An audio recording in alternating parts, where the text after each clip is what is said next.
Umefuta account ya bosi ya Instagram, umefuta account ya bosi ya TikTok. Na bosi zile account zake anatumiaga kuposti matangazo.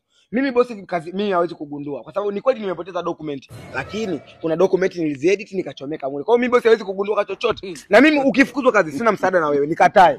Sina msaada na wewe, sina pa kukupeleka. Mimi document zile nilivyozichanganya bosi hawezi kugundua. Na ndio huyu hapa anapiga, ngoja usikie. Kwanza ananisifia. Mimi nakwambia sikia. Na bosi Sitaki kuzungumza sana kwa sasa, leo tutazungumza. Nisikune tena usini kwangu. Upumbavu ndio umeufanya, umenikia sana. Yaani usinione ofisini. Nimefanya upumbavu gani jamani? Document ziko sawa. Hebu acha upumbavu. Yaani umepoteza document ambazo ni sahihi, afu umeingiza document ambazo ni mbovu. Unasababisha hasara kwenye kampuni yetu. Nasemaje? Nisikune tena usini kwangu. Nimaliza. Usikate kwanza. Basi kama umegundua na wanani amefuta account yako ya Instagram na TikTok, wanani kafuta? Namsema mimi, ni bora nijue kiwazi. Hebu acha ujinga bana. Hakuna chochote ambacho kinaenda. Akaunti zote ziko sawa, sikamkizia mwenyewe. Shafu.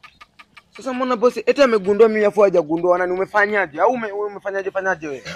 Mimi nimewacheki flash followers. Wanahusika na kuboost followers, likes na views. Instagram, TikTok na YouTube. Kwa hiyo nilichokifanya mimi, nilifungua account, nikawacheki, wakanipa likes kama zilizokuepo, wakaweka views kama zilizokuepo na kila kitu. Nasikia. Na mimi wanaweza kaniboostia ile document zirudi kama zilivyokuepo. Labda utafute bosi mpya.